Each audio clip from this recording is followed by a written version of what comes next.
golongan yang menolak dakwah Nabi, Bu, dengan kekuatan dan kekuasaannya. Siapa di antara tokohnya? Abu Jahal. Siapa, Bu? Bu. Terus ini nanti ternyata sejarah terulang kembali.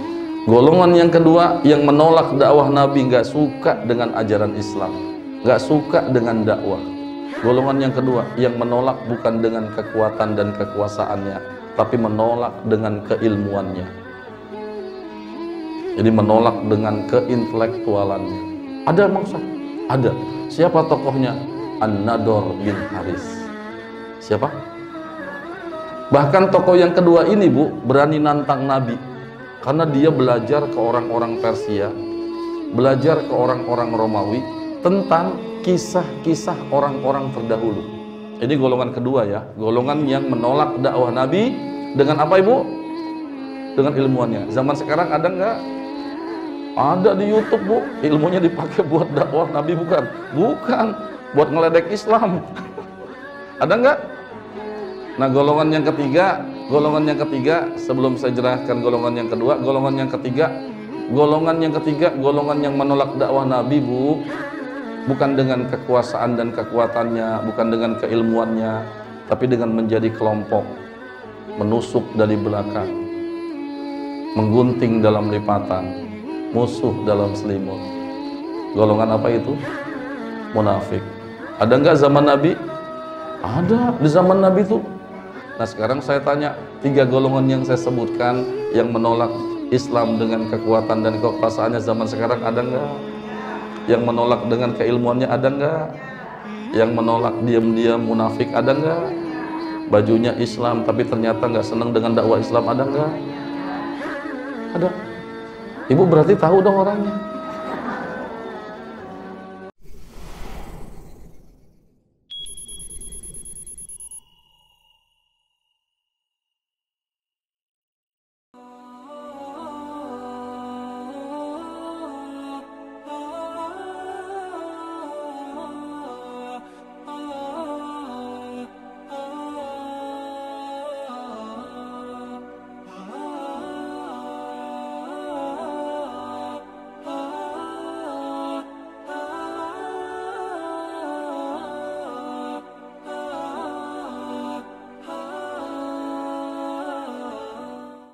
Assalamualaikum warahmatullahi wabarakatuh.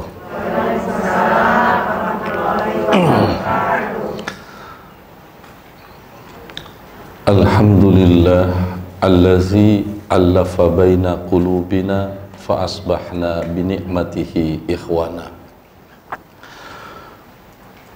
Wassalatu wassalamu ala Rasulillah Sayyidina Muhammad ibn Abdillah wa ala alihi wa sahbihi wa man nasarahu wa wala, la hawla wa la quwwata illa billah, amma ba'du. Allahumma la ilma lana illa ma 'allamtana innaka antal alimul hakim. Allahumma akhrijna min zulumatil jahli wal wahmi ila anwaril ma'rifati wal ilmi. Allahumma allimna ma yanfa'una wanfa'na bima 'allamtana wazidna ilma waj'alna mimman yastami'una al-qawla fayattabi'una ahsana wa adkhilna birahmatika fi ibadikas salihin. Amin.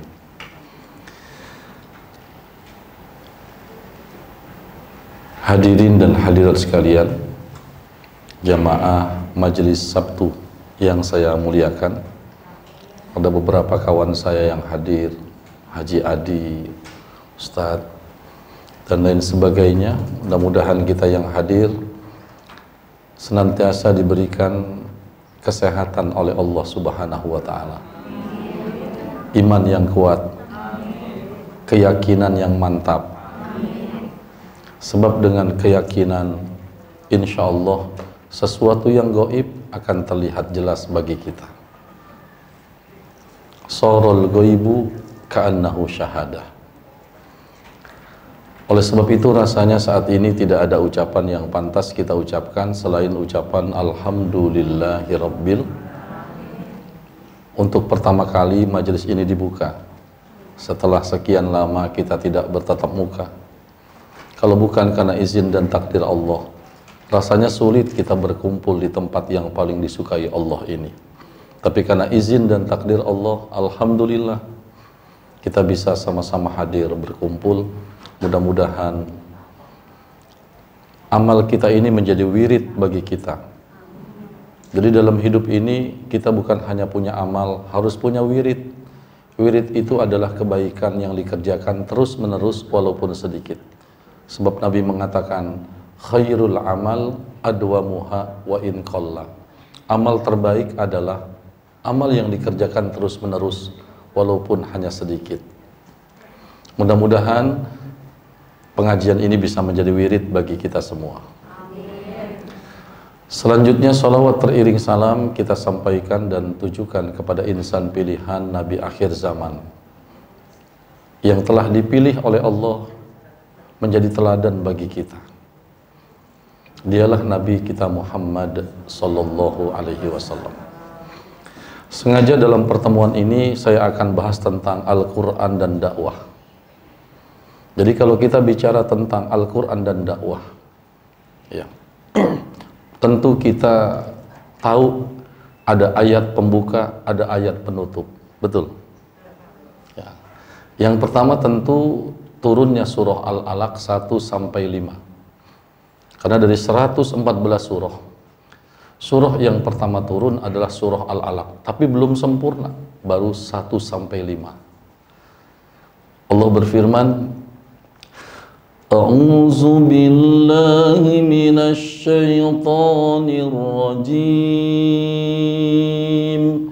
Bismillahirrahmanirrahim. Iqra bismi rabbikal ladzi khalaq. Khalaqal insana min 'alaq. Iqra wa rabbukal akram alladzi 'allama bil qalam 'allamal insana ma lam ya'lam. Surah apa? Al-Alaq. Surah keberapa? Ayo, surah keberapa? Kayaknya penghafal Quran semua. Bahkan terlihat dari wajahnya Al-Quran di luar kepala. Sampai lupa.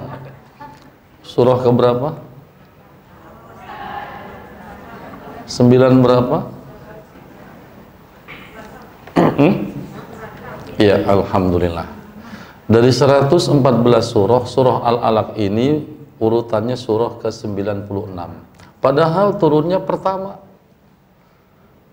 Padahal turunnya pertama, tapi kalau kita buka Al-Quran, ternyata surah pertama itu bukan Al-Alaq, tapi Al-Fatihah. Yang nama lainnya Ummul Quran.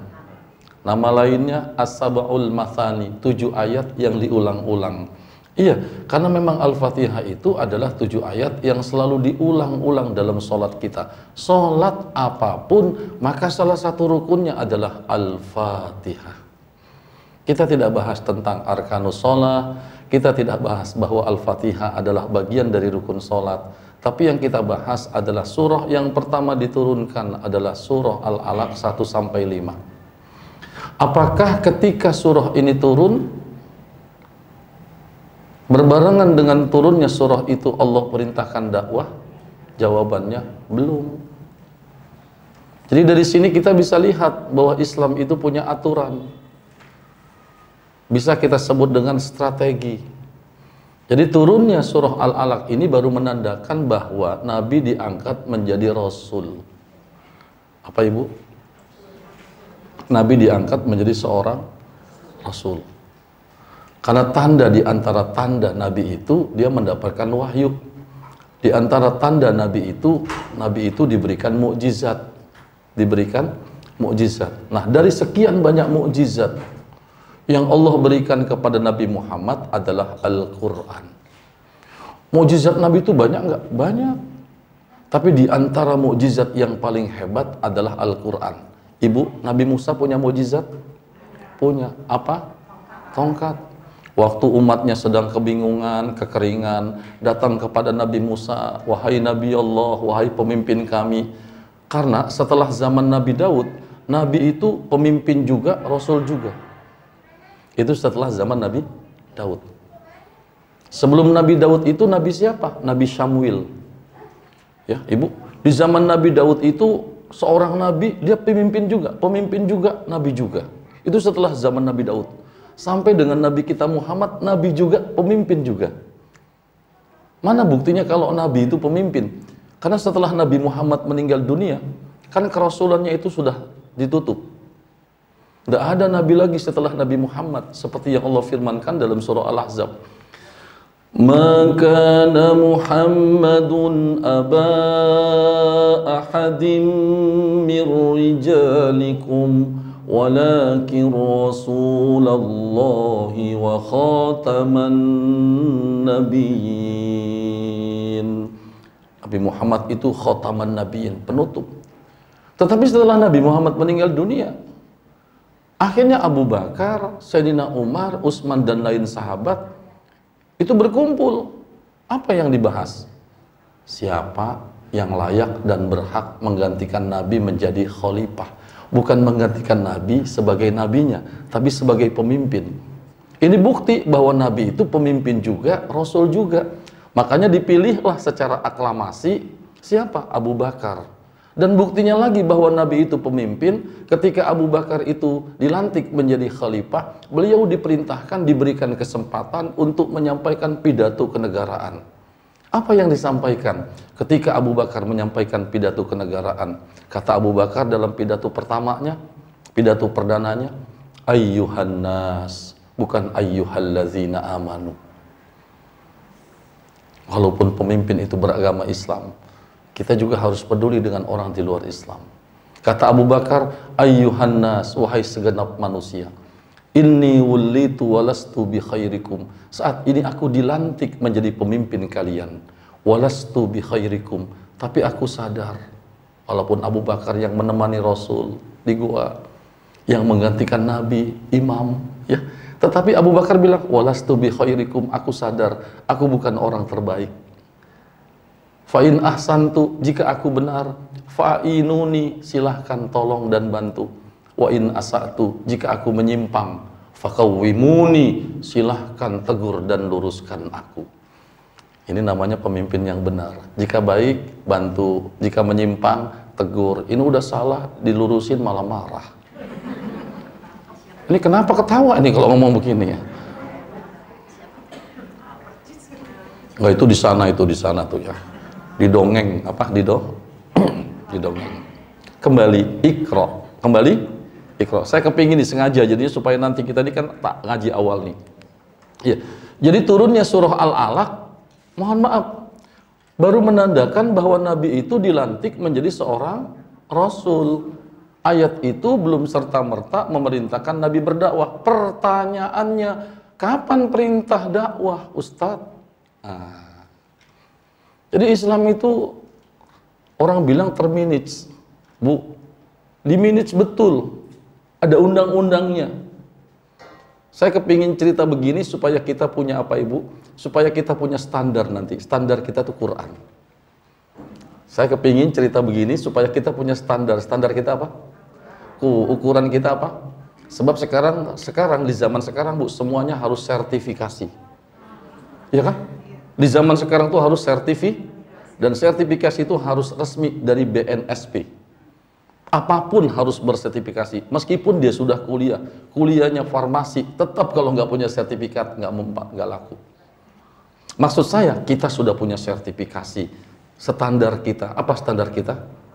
Quran. Saya kasih contoh gini deh Ibu deh. Ini pentingnya nanti Quran, jadi standar kita. Ibu tahu kan ada bocoran pertanyaan dalam kubur? Nggak, saya kepengen ngomong nih, kalau anak kita ujian misalnya, tapi itu kan nggak boleh ya, terus dapat soal bocoran, lulus nggak? Misalnya ujiannya hari Senin besok, ini kan sekarang Sabtu misalnya, ujiannya hari Senin, terus ini nggak boleh, bahkan melanggar undang-undang ya. Terus dapat ujian bocoran sekarang, terus kita bawa ke rumah, besok Senin bisa jawab nggak? Bisa. Begitu juga kan ibu sebetulnya enak jadi umat Nabi Muhammad, sudah dapat bocoran soal dalam kubur, marrabbuka kan gitu. Jadi sebetulnya kita beruntung sudah dapat bocoran dalam soal munkar wa nakir ya. Maksud saya gini Bu, kenapa nih penting saya bahas Quran dan dakwah? Ibu, ada orang makan di satu rumah makan, misalnya gini, saya kasih nama lah, rumah makan Sunda, kan banyak tuh. Di Jakarta ada rumah makan Sunda, nanti kita di Bogor ada rumah makan Sunda, di Bekasi ada rumah makan Sunda. Mohon maaf, ada orang makan di rumah makan Sunda, terus dia bilang sambal ijonya enak, kan gitu ya.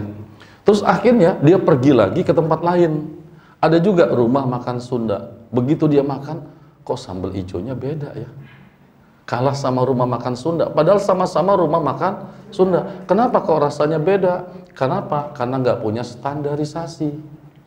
Paham? Nggak punya standar. Bagaimana sambal ijo yang enak, standarnya tuh apa?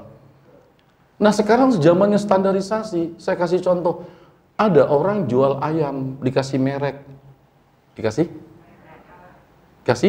merek. Mereknya apa? KCF misalnya.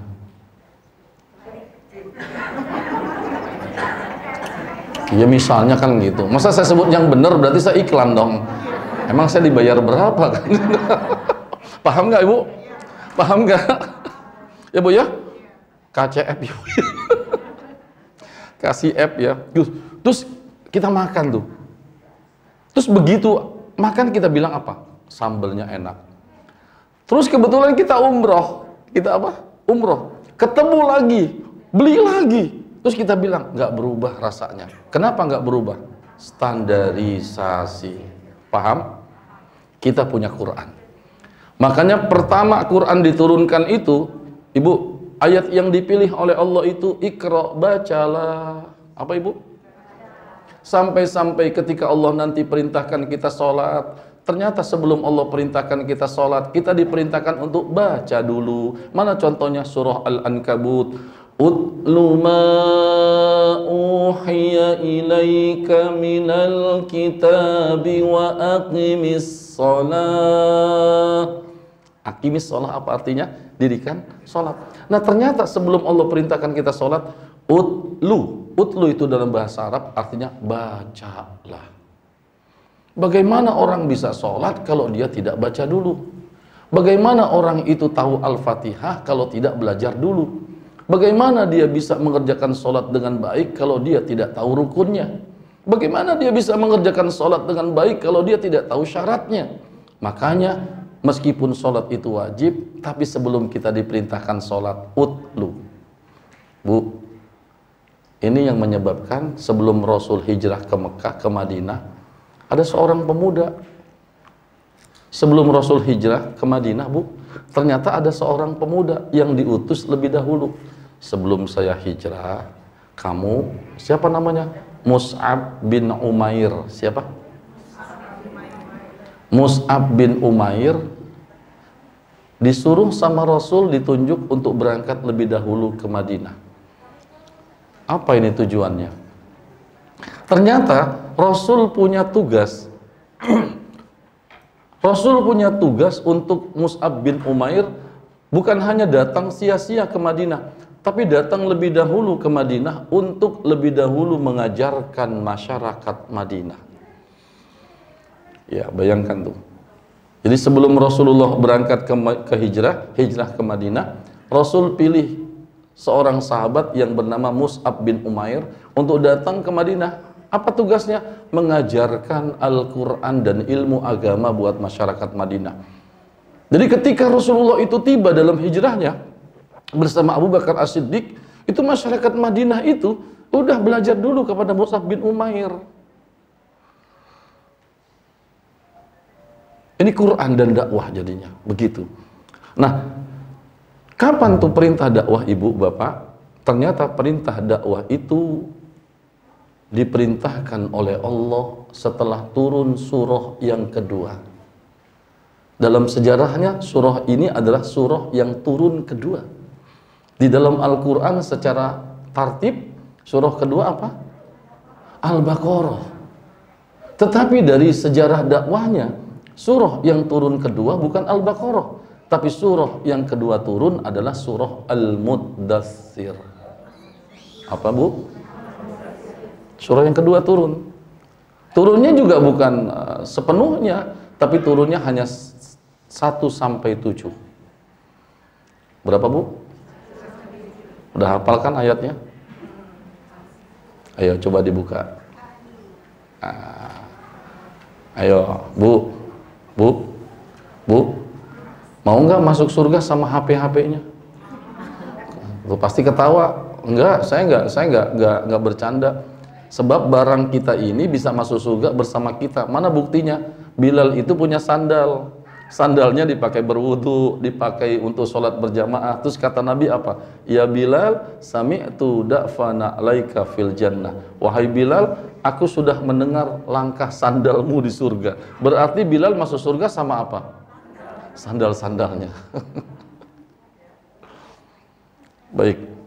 Surah yang kedua turun, ibu. Surah kedua yang diturunkan berdasarkan sejarah dakwah adalah surah apa, ibu? Jadi setelah surah Al-Alaq, surah Al-Muddatsir. Berapa ayat? 7 ayat. Bismillahirrahmanirrahim. Ya ayyuhal muddatsir, qum fa'anzir, wa rabbaka fakabbir, wa thiyabaka fatahhir, warujza fahjur, wala tamnun tastakthir, walirabbika fasbir. Ada yang mau artikan? Ada yang mau artikan? Oh ya, silakan.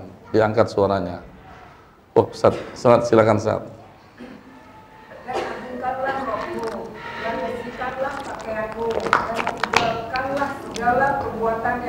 Ah, itu berarti ayat 2 langsung, berarti ayat 1-nya belum. Ayat 2 tuh kan tadi, ayat 1-nya apa? Ya.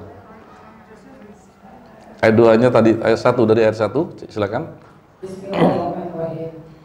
Wahai orang yang berkemul atau berselimut, ya. Bangunlah, lalu berilah peringatan, dan agungkanlah rohmu, dan bersihkanlah pakaianmu, dan tinggalkanlah segala perbuatan yang keji, dan janganlah engkau Muhammad memberi dengan maksud memperoleh balasan yang lebih banyak, dan karena rohmu bersabarlah. Iya. Terima kasih. Ibu siapa? Bu Fitri. Allah, mudah-mudahan sehat semuanya juga. Bu, ibu, ini sama nih dengan pandemi, kasus pandemi. Jadi setelah dapat surah Al-Alaq itu Nabi itu gemetar, ketakutan. Jadi tidak keluar rumah. Berselimut. Bu, sama kayak kita. Ngaji ketakutan, masih pandemi. Tetap menjaga prokes 3M, gitu kan? Memakai masker, menjaga jarak, mencuci tangan. Alhamdulillah kita 3M bareng-bareng, dia 100M sendirian. Paham nggak? Paham nggak? Kita 3M sama-sama, dia 300M sendiri dimakan. Kan curang kan, kita 3M sama-sama, dia 300M ditelan sendiri. Apa itu? Dana bansos.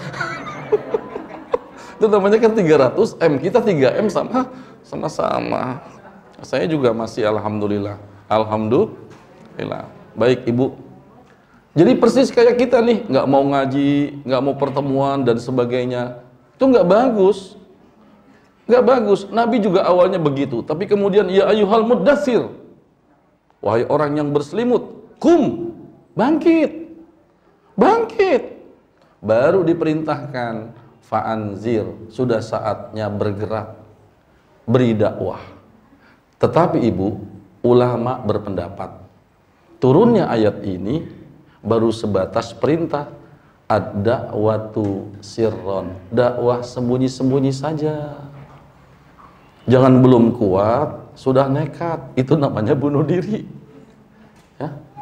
Agama Islam itu ngajarkan luar biasa, Bu, dakwah sembunyi-sembunyi. Maka akhirnya Rasul mencari base camp. Base campnya namanya Darul Arqam. Tempatnya itu dekat dengan, kalau sekarang itu sofa dengan marwah, sofa marwah. Jadi base camp itu dipakai untuk berdakwah diam-diam. Bagaimana dakwahnya? Al-Quran yang dipegang, mohon maaf, ayat-ayat Quran yang masih ditulis di berbagai tempat itu dipegang oleh sahabat-sahabat. Misalnya turun surah Al-Muddatsir, kan dicatat tuh, itu dipegang. Yang pegang tuh ada sahabat. Sebagian lagi misalnya surah Toha, surah Toha turun 1-8, itu dicatat oleh Zaid bin Sabit. Bukan Quran seperti ini di lembaran. Nanti siapa yang pegang? Yang pegang itulah yang mengajarkan kepada orang lain diam-diam. Nah kebetulan begitu turun surah Toha, masih di dakwah sembunyi-sembunyi, dicatat oleh Zaid bin Sabit, yang pegang adalah Khabbab. Siapa? Siapa ibu? Khabbab, dikasih pegang 1-8. Toha 1-8. Ma anzalna alaikal qur'ana litashqa. Kami tidak turunkan Quran kepadamu membuat kamu jadi susah. Illa tazkiratan liman yakhsha. Tanzilan mimman khalaqal arda was samawati al-'ula. Ar-Rahmanu 'alal arsy istawa, lahu ma fis samawati wa ma fil ardi wa ma bainahuma wa ma tahta ath-thara. Wa in tajhar bil qawli fa innahu ya'lamu as-sirra wa akhfa. Allahu la ilaha illahu lahul asmaul husna. Siapa yang pegang? Khabbab. Siapa bu? Khabbab itu budak kulit hitam. Jadi bukan cuma Bilal. Bilal betul masuk Islam, tapi Khabbab ini budak kulit hitam yang masuk Islam. Kemudian dia pegang lembaran surah Toha, kan ditulis, belum Quran kan? Dia yang pegang, karena dia sudah masuk Islam, maka dia yang mengajarkan siapa? Dia yang mengajarkan Fatimah binti Khattab, adiknya Umar bin Khattab. Suaminya, istrinya Said bin Zaid. Said, ternyata dia yang pegang. Fatimah senang dengan isinya, karena dia yang pegang, dibuka sama dia. Fatimah senang. Akhirnya Fatimah dan suaminya Said masuk dipanggillah Khabbab ke rumahnya Fatimah untuk mengajarkan Quran, khususnya surah Toha. Apa bu? Nggak kayak sekarang ngajinya sampai 30 juz. Dulu selembar-selembar karena belum ada Quran. Kalau kita sekarang ngaji bawa Quran 30 juz kan? Dulu masih selembar dan beda-beda tempatnya.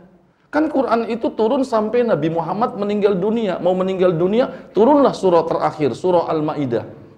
Jadi sahabat-sahabat itu banyak, mohon maaf, yang tidak tahu ayat-ayat lain. Karena turun kan berangsur-angsur. Bu, makanya banyak mana penghafal Quran zaman Nabi sama sekarang? Zaman sekarang, karena dulu kan Quran belum dibukukan. Kalau nggak ikut Nabi sampai dakwah terakhir, nggak tahu ayat terakhir.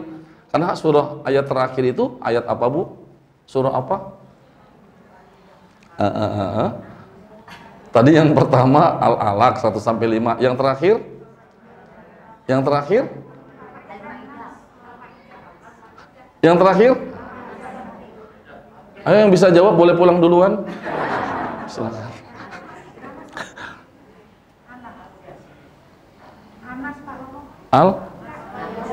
Surah yang terakhir Al-Maidah ayat berapa? Ayat ayat 3. Coba nanti dibuka. Apa bunyi ayatnya? Al-yawma akmaltu lakum dinakum wa atmamtu alaikum ni'mati wa raditu lakumul Islam madina. Itu di tengah. Coba dilihat. Di tengah ayat 3 ada? Ada, coba lihat. Ada?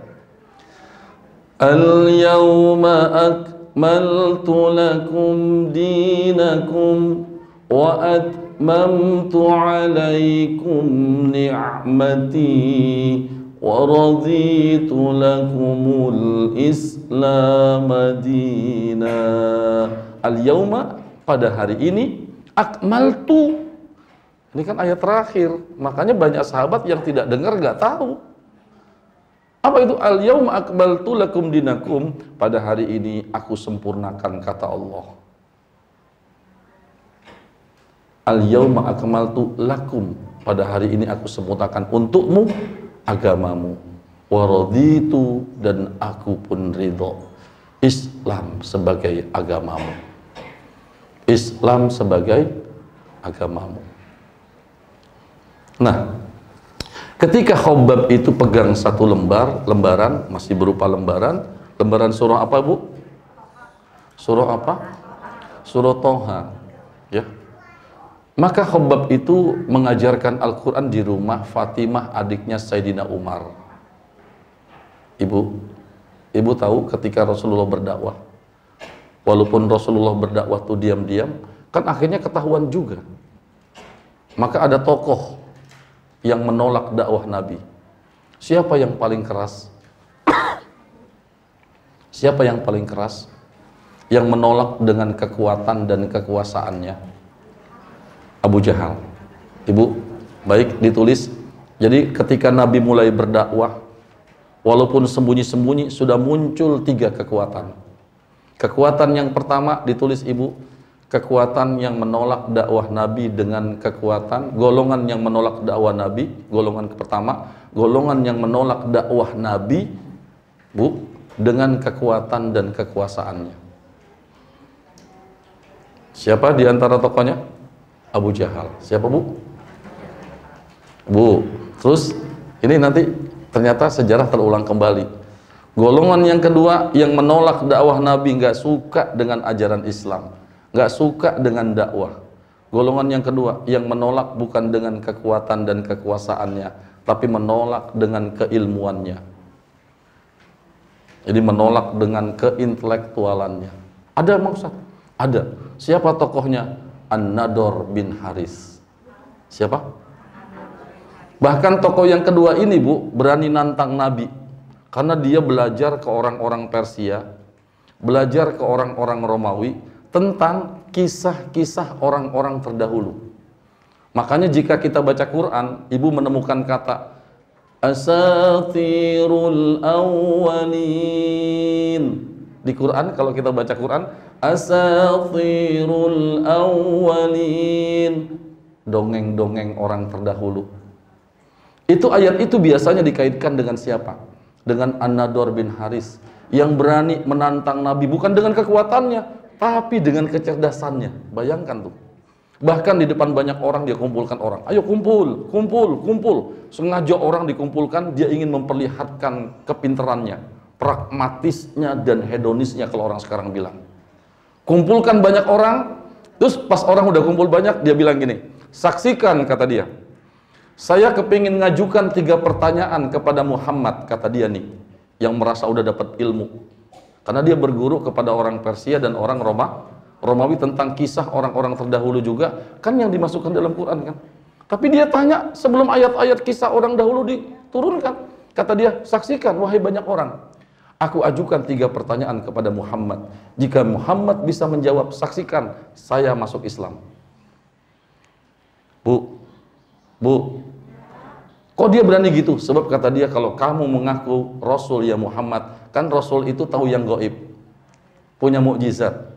Kata dia, saksikan, saya ajukan 3 pertanyaan ya Muhammad. Jika engkau bisa menjawab ya Muhammad, maka saksikan saya akan masuk Islam. Ibu pernah dengar ceritanya? Pernah dengar? 3 pertanyaan diajukan. Apa yang ditanya? Yang pertama, an ashabil kahfi. Ceritakan kepadaku tentang ashabul kahfi. Saat itu ibu belum ada surah Al-Kahfi. Kan tadi surah turunnya berurutan. Ingat gak ibu? Udah turun belum surah Al-Kahfi? Belum. Kan bukan langsung 30 juz. Yang kedua, ya Muhammad, terangkan kepadaku Anzil Qarnain. Terangkan kepadaku tentang Raza Zulqarnain. Yang ketiga, Anir Ruh, terangkan kepadaku tentang ruh. Jika kau bisa menjawab Muhammad, saya masuk Islam. Itu disaksikan banyak orang. Si An-Nador itu ibu ngasih pertanyaan karena yakin Muhammad gak bakal tahu kisah itu. Muhammad tidak bakal tahu. Makanya kata Nabi, bu, ini golongan kedua ya, golongan yang menolak dakwah Nabi dengan apa ibu? Dengan ilmuannya. Zaman sekarang ada nggak? Ada di YouTube bu, ilmunya dipakai buat dakwah Nabi bukan? Bukan, buat ngeledek Islam. Ada nggak? Nah golongan yang ketiga sebelum saya jelaskan golongan yang kedua, golongan yang ketiga, golongan yang menolak dakwah Nabi bu, bukan dengan kekuasaan dan kekuatannya, bukan dengan keilmuannya, tapi dengan menjadi kelompok, menusuk dari belakang, menggunting dalam lipatan, musuh dalam selimut. Golongan apa itu? Munafik. Ada nggak zaman Nabi? Ada. Di zaman Nabi itu dampaknya terlihat. Ketika perang Uhud, itu salah satu penyebab kalah perang Uhud kan ada munafik. Nah sekarang saya tanya, 3 golongan yang saya sebutkan yang menolak Islam dengan kekuatan dan kekuasaannya zaman sekarang ada nggak? Yang menolak dengan keilmuannya ada nggak? Yang menolak diam-diam munafik ada nggak? Bajunya Islam tapi ternyata nggak senang dengan dakwah Islam ada nggak? Ada. Ibu berarti tahu dong orangnya.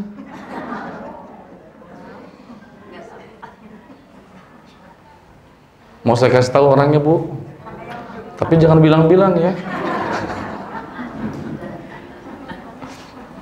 Karena kita lagi bahas Islam nih ya, jadi biar tahu. Yang kedua itu bu, ceritanya gimana? Ini An-Nador ini ibu, ketika Nabi dakwah tuh, dia tampil ibu, orang pintar ini.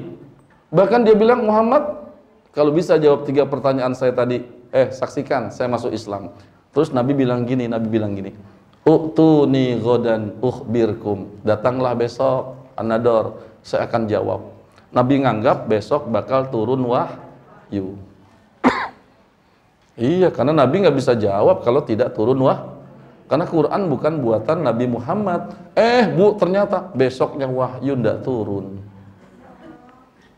Ini benar kejadian nih. Apa hikmahnya nih? An-Nador datang dong.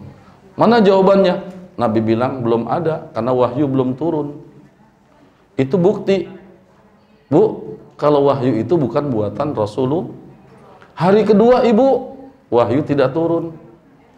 Ketiga, keempat, hari kelima, hari keenam, hari ketujuh, hari ke-10 belum turun juga.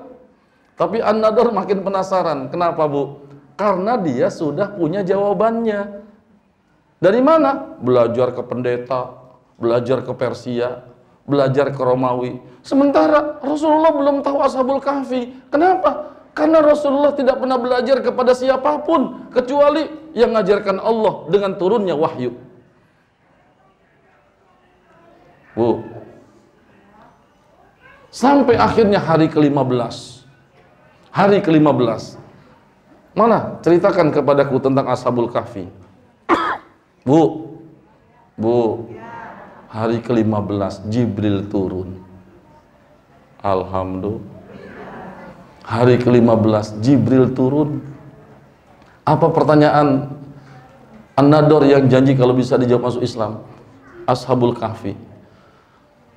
Hasibta anna ashabal kahfi warraqim kanu min ayatina ajaba إذ أوى الفتية إلى الكهف فقالوا ربنا آتنا من لدنك رحمة وهيئ لنا من أمرنا رشدا فضربنا على آذانهم في الكهف سنين عددا ثم بعثناهم لنعلم أي الحزبين أحصى لما لبثوا عمدا نحن نقص نبأهم بالحق إنهم فتية آمنوا بربهم وزدناهم هدى وربطنا على قلوبهم إذ قاموا فقالوا ربنا رب السماوات والأرض لن ندعو من دونه إلها لقد قلنا إذا syatata. Kan pada hafal Al-Kahfi kan? Biasa dibaca hari Jumat ya kan? Hah? Iya Allah. Ya dari ayat berapa tuh Am Hamsita? Bu? Ayat berapa tadi? Am Hasibta ayat berapa? Bu?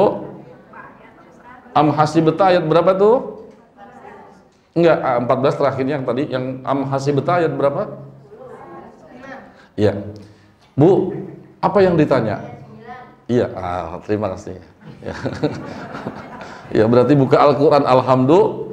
Ibu jadi tahu kan, yang saya baca dari mulai ayat 9 sampai 13 ini Ibu, ini jawaban buat An-Nador. Ya Muhammad, ceritakan kepadaku Ashabul Kahfi. Kalau kamu bisa jawab, saya masuk Islam. Dijawab sama Nabi melalui turunnya Quran. Dasar. Emang orang udah nggak senang Bu. Begitu dijawab sama Nabi melalui turunnya Quran, dia bilang apa? Ini ceritanya belum lengkap. Ini baru menceritakan tentang Ashabul Kahfi dan seekor anjing. Bu, saya sudah sampai ke tempatnya di Yordan Ustaz. Saya pernah sebelum masuk ke Palestina, saya ke Yordan dulu dan saya usahakan waktu itu ke sini. Sudah masuk saya ke tempatnya, Gua Ashabul Kahfi. Ibu, kata An-Nador yang memang udah belajar nih, iya, ini kan cuma Ashabul Kahfi dan seekor anjing, tapi kan belum lengkap karena belum dikasih tahu berapa jumlah pemuda Ashabul Kahfi. Ya Nabi nggak tahu berapa jumlahnya. Emang Nabi pernah belajar? Yang pernah mengatakan Nabi pernah belajar kepada seseorang kafir.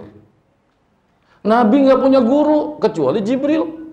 Wa ma kunta tatlu min qablihi wa la tahutu bi yaminik idzal lartabal mubtilun. Sengaja Nabi nggak pernah belajar membaca, Nabi nggak pernah belajar menulis. Kalau Nabi pernah belajar membaca atau Nabi pernah punya guru, pasti orang akan ragu, jangan-jangan Quran buatan Nabi Muhammad. Sengaja tuh disucikan dengan itu. Tapi An-Nador sudah tahu jawabannya, bilang, ini betul tapi belum lengkap ya Muhammad. Gimana saya masuk Islam belum lengkap. Turun lanjutan ayatnya. Berapa jumlah pemuda? Tahu nggak berapa jumlah pemuda Ashabul Kahfi Ibu?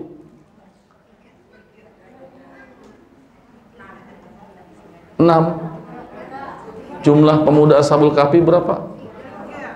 Berapa? Iya, ada yang bilang 3, yang keempat anjingnya, ada yang bilang 5, yang keenam anjingnya, ada yang bilang 7, yang ke-8 mana Ustadz? Sayaquluna thalathatur rabi'uhum kalbuhum وَيَقُولُونَ خَمْسَةٌ سَادِسُهُمْ كَلْبُهُمْ رَجْمًا بِالْغَيْبِ Wa yaquluna sab'atun wa thaminuhum kalbuhum qur rabbi a'lamu bi'iddatihim ma ya'lamuhum illa qalil fala tumari fihim illa mira'an zahira وَلَا تَسْتَفْتِ فِيهِمْ مِنْهُمْ أَحَدًا. Mana kata An-Nador? Berapa jumlahnya? Nabi bilang turun Quran. Ada yang bilang 3. Yang keempat anjingnya. An-Nador bingung.